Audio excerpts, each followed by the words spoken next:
So let me introduce you because there's so much about you that people who know you now might not know. You burst on the scene in 2009 as captain of the first American college cricket national champion, Montgomery College. And we got a huge article in the New York Times in which you were featured. That in turn went international. Yeah. Indian and Pakistani media picked it up, and Montgomery College was referred to as an Indo-Pak team that won the national championship, which actually marked something unique. It was the first time, basically, we were talking about a team rather than just nation in cricket, because cricket has traditionally been a game between countries. So that was a great step for the game. And of course, the IPL continued that. And you guys got honored by your county, the local media, your school. So it was really a superb time. And then you followed that in summer and autumn by doing 3 tours of New York. And a lot of young cricketers in New York got a chance to show off their skills. It led to the creation of 2 new teams, York College and NYU College. York College went on to win in national championship in 2012. And then March 2010, you went even a step further. You in particular, Montgomery College as a whole, American college cricket, was featured on the front page of the Sunday Washington Times, the second biggest paper in the world at the time to the New York Times, which meant world leaders were picking up that paper on a Sunday and reading about you guys. It was tremendous. And so basically by that time, as I was saying, you were America's first cricket star in 100 years since John Bart King. Now, that is absolutely true and it remains true to this day. Of course, you followed that up over the next couple of years by doing things like actually making the finals again in 2011 with Montgomery College, when you guys lost to George Mason, your rivals. And of course, you were to the National Baseball Hall of Fame for that historic cricket exhibition. The very first time the Hall of Fame was recognizing the role of cricket in America's history, swinging away how cricket and baseball connect. So that's just a snippet of what you really accomplished for yourself, the game and for Montgomery College, and of course, American college cricket. Now, tell the viewers a bit about how it felt for you to suddenly be catapulted into things like the New York Times and the Washington Post, when cricket couldn't even get a mention anywhere in American media. First of all, Mr. Lloyd, thank you so much for having me. It's been some time. It's nice to catch up with you. Yeah, it's now reflecting upon all those memories, great memories we had. Honestly, those were some great accomplishments. Looking back, you know, it's not that easy to do that, to be able to keep up every year and to keep up every year to do something better and to keep improving. You know, but that's something that, you know, that was one of my goals. That was one of my you know, obviously passion for cricket, right? I wanted to do so well, right? So I wanted to keep reaching, you know, keep doing well, and I wanted to keep pushing myself to see where it can lead me. So it's, yeah, those were great memories. Those were great accomplishments. I'm very proud of those. Those were some really great years, which led to where I am today.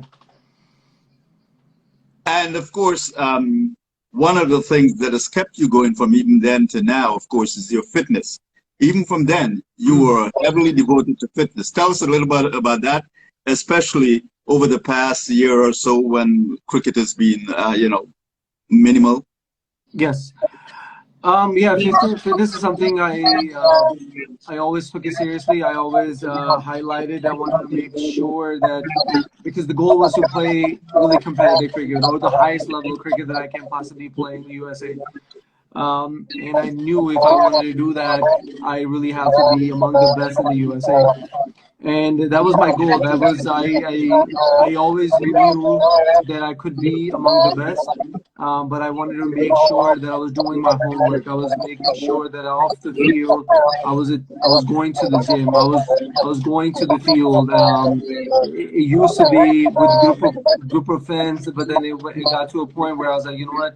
If somebody else cannot make it, I don't want to cancel my session. I don't want to I don't want to cancel that day, so I would go and do it alone, and that's what had kept me going. Now I enjoy it. Now it's not like it's not like a burden to me. I love working out. I love training. I love doing drills, and because of that, I've learned so many new things into it, and it has helped me stay fit for a very long time. And I continue to do that. I mean, even when COVID hit, I found it. I mean, there was I took some time off, but then I always got back into it, and I was finding way to go indoors somewhere where I could be alone, or in the place where I live, there's a gym where a number of people can still go to the gym. That was allowed. So I kept at it, that because I still have that passion to play at the highest level, and I believe that I can still play among the top players in the country and even outside. Well, you do play a lot. You travel and play in different tournaments. But of course, what I didn't mention is that after 2011, not only were you a co-MVP in 2011 for American college cricket, and you earned the right to go and spend 2 weeks with Rajasthan Royals in the IPL. You couldn't make it for personal reasons, but you earned that. And then you also were selected for the U.S. team. Now, at the time, the U.S. team was not playing a lot, and there were lots of other difficulties, challenges that really had nothing to do with you, but affected you and other young players. But the fact is, you didn't get that selection, and you're now back in the squad for possible selection. Yeah. Yeah. So, I mean, 2011 was amazing. Being selected as MVP of the tournament, that was something that was good feeling after performing. And then the years to come later, obviously, the 2012 was the debut year for the USA for myself. I look forward to that day. Look forward to doing really well, and I've done well the tours that I've played, and the opportunities that I got.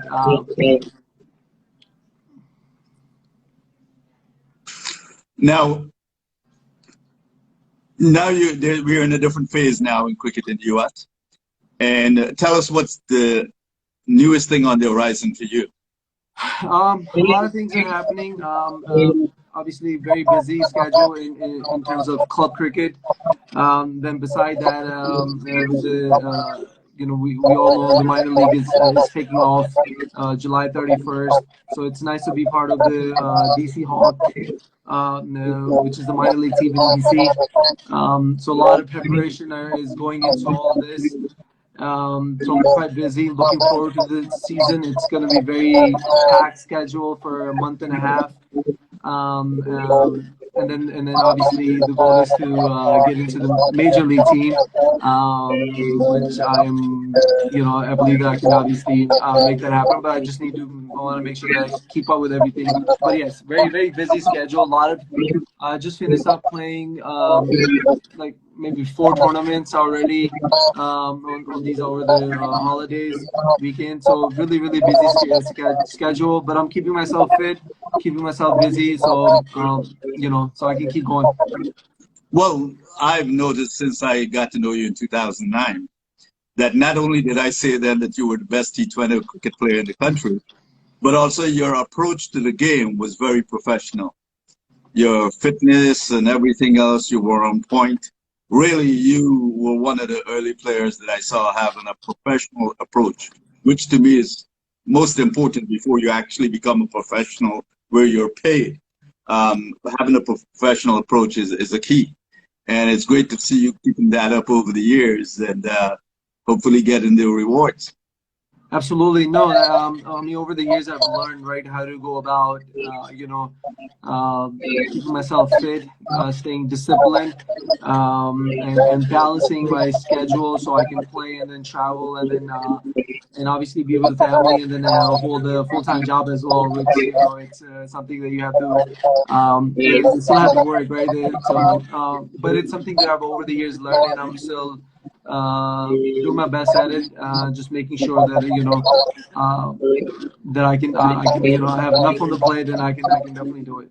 Well, I'm glad you mentioned that full-time job because it's something that I've always tried to put out there, that our Olympic athletes, for instance, many of them have to hold jobs. some are fortunate to get jobs that are really accommodating of their training. But basically, it's something that I've always felt is need to realize that you can't get a payday just like that. Yeah. Contracts don't come just like that. You've got to put in the work, and you certainly have always been someone who's done that. By the way, I should mention that back in 2016, you came back as an alumni and captain of our alumni team and won that game.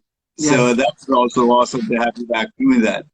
That must be an experience. That was a good, really good feeling actually when I came returned back, and obviously I've been watching ever since I stopped playing. I've been watching the progress with the ACC, and then every time I watch it, every year I would watch it, and I would miss the days, and I would also actually discuss with my friends, obviously my MC teammates, that how those years were such amazing years. We made such a great memories by winning and doing so well and traveling every year during the spring breaks in Florida. It was just such an exciting time every year.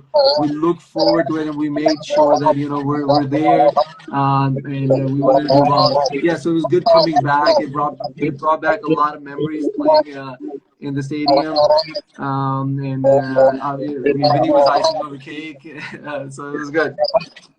I remember that first year when you guys came down, you actually kissed the ground. You guys were so happy to see how beautiful those fields were. It was amazing time. I could not tell you. In my whole career of cricket over the a decade or two, I highlight ACC all those years. It's one of those great memories I highlighted. It's among the best that I have in my career. So I do miss it time to time, but it was something that it's going to be part of me. Yeah. Well, I'll be looking at any opportunity I have to do another alumni game or series. It's sometimes difficult to do, especially with being on Sony, because when we have to do the Sony productions, the time is even more limited. Yes. But we'll see if we can do something later this year or next year where we can get some of you alumni back in. I'm always getting inquiries from some of the guys who want to relive that experience. Yes, so that'll be a great opportunity. I'm sure a lot of the players will like to come back and play and enjoy the good time in Florida. Yep. Now, right now, of course, as you said, you're preparing for the minor league season and so on. Now, I must admit, I have not really been able to keep up on what you're doing in terms of your playing, but I assume you're still opening bowler, all-rounder? Yeah. So I bowl with a new ball, and at a club level I open, and then in these pirate tournaments I have a little bit different role. I go first down sometimes second down, so somewhere in the middle. For minor league, I played 2 exhibition games last year. I was batting at 1 down, and I was opening bowler for the DC Hawks. Well, you really started opening the bowling when you started playing for Montgomery College, right? Yes. Other than that, before that, you were playing primarily as a batsman. Actually, so batting something I learned towards in my recent years. Became a batsman, but I was always a bowler who could bowl, but obviously not as much control, not as good. And that's something over the years I've learned and practiced a lot where I really got better at it. Now it's such a great feeling. Wait a minute. You might be saying that, but I remember you as a really good batsman. I even remember, I think 2009 or 2008 WCL season, you scored 2 centuries. Yes. So those were the years where I was rising up in my batting, absolutely. But I'm actually sorry, I was going really far back where I started. I was a bowler, and then became a batsman, and then it's honestly it's not that it's difficult to maintain even after 10, 12 years of playing to still be able to bowl fast and have a good control and bowl, be effective in T20 and even long format as well. Even just over the year, just over these couple of holidays, I played a couple of T20 tournaments. I've done really well. During the Unity Cup, one of the biggest highlight performances came with my bowling, where not only I took a hat trick in a T10, I've taken 5 wickets in the first inning, okay, and then batting in second inning, I've hit a last ball 6 to tie the game to take it into a super over, and then I bowled the super over to take 2 wickets. And that's how we won that game, and it was against like a strong side. I mean, it's not easy to maintain, all of this over the years, but I've been blessed to be able to still I can do that, and looking forward to continuing this during the minor league season as well. I've always said that your temperament, that was one of the things that I really admired about your temperament, especially when batting. You knew exactly what to do, and you were prepared to play whatever role was necessary. I remember against the University of the West Indies in 2010. Yeah. They had 5 test players on that team when they came here. 5 people had played test cricket. And you held one end while the other batsman was hitting. And then as soon as he got out, you took 21 off the fast bowlers, West Indies fast bowlers. And they were bouncing like West Indies fast bowlers do. And the umpires were letting them bounce. And one runs. I remember that like it was yesterday. Now, speaking of that game, that one game I probably won't forget. I mean, that was such an experience against this, University of West Indies. Yes, very competitive team. They had everything. Fast bowlers, strong batting, obviously a really good feeling. I mean, to put up a good fight against those guys. I think we impressed them. And they liked the competition that we gave them, and it was a really good competitive game. I enjoyed that. Yep. And over the years, what the other thing about you is that you've been open to ideas and suggestions. So back in 2009, when I suggested that you guys come to New York, basically tours, it was something new. But you and the guys got on that, a great bunch of guys in Montgomery College team. And you guys got on that and did it 3 times. And of course, others followed as well, University of Pennsylvania, Penn State. But basically, your approach as captain of that first national champion really set a tone as to how a championship team can behave in that championship year. Absolutely. I think every year, starting in 2009, and then after that, we knew the competition was going to be getting better and better in the ACC, and then obviously coming down to New York. The third time was a charm for us when we won. But the first 2 times, those were good games, but we came short. But we knew, we just can't come in and then start winning. We prepared well. Actually, we used to have team sessions. We used to meet up. We used to have discussions on our plans, how we want to go about it. And over the years, we learned everything, and that's part of the reason we succeeded and done well. Yeah, and of course, there was a memorable time when you guys got to party with some Bollywood stars. Yeah, that was it. We appreciate that. That was a great. Thank you for providing us with the tickets to attend the show. You see that video with Amir, where you got pulled up on stage. Yes, Amr actually. Yeah, that was a shocking moment for everyone, and he was also sort of starstruck at the moment when he got pulled up on the stage. He just couldn't react. But then after that, it was a really good time. And of course, it's great to talk to you today. Could go on for hours. We want to try and keep these at a manageable length. So awesome talking with you again, Adil, and I look forward. We'll have a chat again later in the season, perhaps. Yes. Thank you so much, Mr. Lloyd. I think it's been a decade. It's nice to catch up with you. All the best to you with all that you're doing. Keep up the good work. Yes, we'll definitely chat once the minor league season, maybe in the middle of the minor season, or maybe afterwards. But thank you so much. I really appreciate it again. America's first cricket star since John Bart King, over 100 years. Adil Bhatti. Thank you Thank for